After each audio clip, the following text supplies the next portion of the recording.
Hello and welcome to Question Time. I'm Benga Ashiru. As leaders from the Niger Delta region continue to press home their demands as a precondition for peace in the Niger Delta region, what implication will the federal government's plan to scrap the amnesty program have on the beleaguered region? You may join in this conversation. Send us a comment on our social media platforms.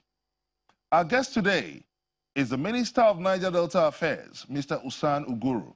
Join us in this discussion. The Honorable Minister of Niger Delta Affairs, Mr. Usan Uguru, thank you for joining us on this episode of Question Time. You're welcome. Now, let's start by the very disturbing announcement to stop the amnesty program soon.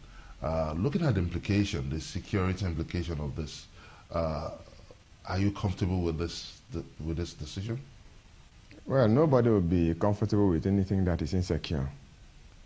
However, it is called amnesty program, which means a program has a start and stop date. However, I cannot confidently speak on the authority that has pronounced this intention, because the amnesty program is not absolutely under me. I have knowledge of what they do, but they don't answer to my office. And so, to be comfortable with stopping it and the security implications, I think these are two disparate issues. The federal government had a purpose for it, and if that purpose is fulfilled, then it should roll on to another program or project to sustain the reason for its initiation. Is it just about giving stipends to people, or about training them and empowering them? Yes, giving stipends, I was still coming on, to people, training them. And when you talk of empowerment, the training itself is empowerment.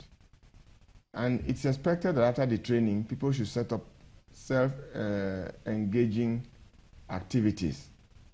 And so, if that happens, it means there should be a rollout and a turnover of persons from that program. So someday, it should naturally end. But if people have to tie the end of it to insecurity, I think that would be unfortunate, because the sole aim of initiating it several years ago would have, by now, fulfilled that condition. Has it fulfilled that condition? Difficult to say yes. One can say it's minimized it, but difficult to say yes, because at the time the president, this current administration came in, that was the time it was intended to end. But 3 years after, it is still rolling on. Yet, you remember that at that material time, throughout 2016, the activities of insecurity heightened to unreasonable heights or points, wherein one would say it is not the reason for the acts of violence or vandalization of the economic infrastructure. So authentically, you will say we are looking for other reasons, because if it was just for the amnesty, it was still going on when the vandalization continued. A lot of people believe that the amnesty program has failed. Some have argued that many people have used it as a conduit to siphon money.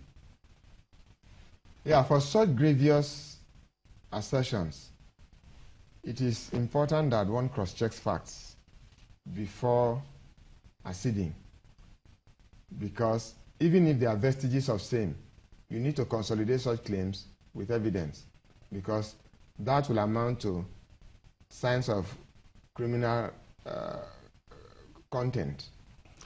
With the incessant attacks on pipelines, is that not evident enough that the reason behind the Amnesty International, the amnesty program, to douse the tension in the Niger Delta region by looking at the demands of the people has failed?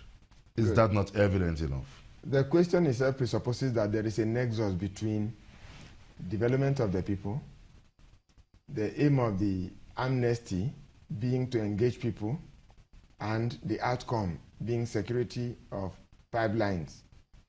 So considering that, the amnesty going on the way it's been going on, with increase in its allocation, financial, one would say the government is meeting its obligation. Then, for the acts of continuous attack on pipelines. If government is meeting its obligation and the attacks on pipelines are continuous, who is now at fault in terms of developing the region?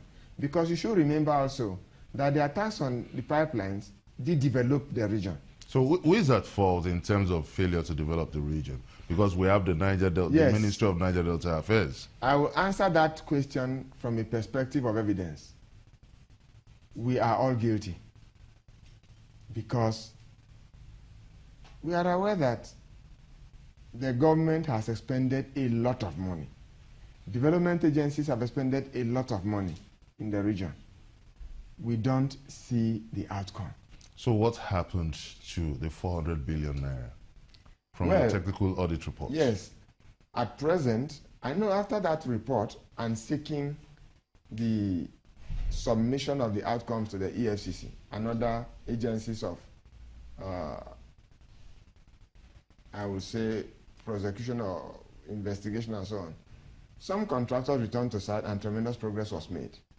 But the others, I believe those agencies, those security agencies, are handling or will handle as they should.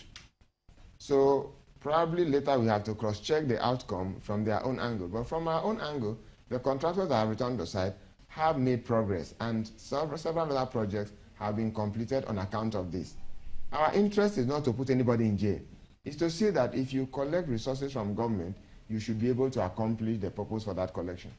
Those defaulters now, have you been able to track them down? I know you've said you've involved the EFCC. So what's the update on this defaulters? Yes, the update on it is a reflection of just what I told you, that some have redeemed their positions by going back to work according to the recommendations of the report, while the others that have been handed over to EFCC, of course, by the time they are through, we will also know the outcomes.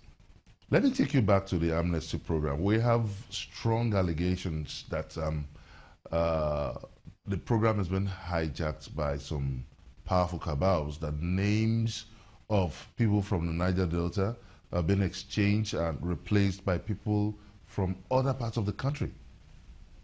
I can tell you that I'm not competent to comment on that because I, as Minister of Niger Delta FS, have never submitted one name on that program. So the coordinator is in a better place to authenticate or deny the claim.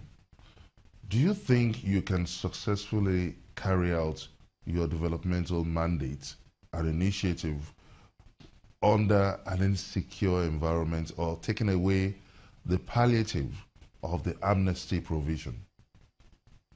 Thank God you said the amnesty provision is a palliative, and a palliative can never be a solution for such an engendered situation of difficulty in development. However, it's very difficult to say... But taking away the palliative could create a lot of tension. Yes, that is the thing. It does use the tension. It does not eliminate the indices of insecurity. But... So you should be concerned about... I am. From the background of your question, it's very difficult to execute development without security in the region. And of course, you hear here and there, some of the contractors you send to the region are reluctant to go. Some who even dare by courage to go are not able to make any progress because some of the areas are insecure. In some communities, however, we've enjoyed good community relations wherein the communities take on the responsibility of securing the contractors to do the work. So it's quite difficult to secure any form of development without an environment that permits same on account of insecurity.